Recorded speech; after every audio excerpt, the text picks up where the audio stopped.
Hey everyone, this is Dan at the OptiCoat Training Center, and today I'm going to show you how easy it is to use Optimum Instant Detailer and Gloss Enhancer just to clean up a little bit of a mess on this hood. Let me show you how easy it is.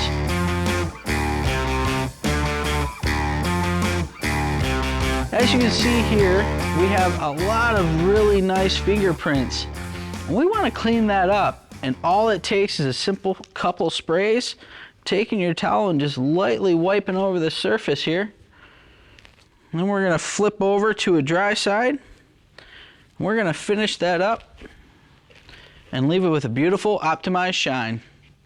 And that's how easy it is to remove those fingerprints and smudges on your vehicle.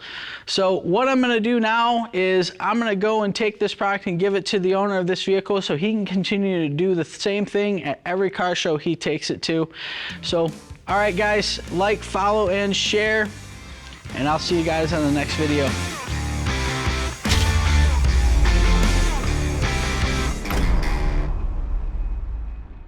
Optimum Instant Detailer and Gloss Enhancer can be, I had it.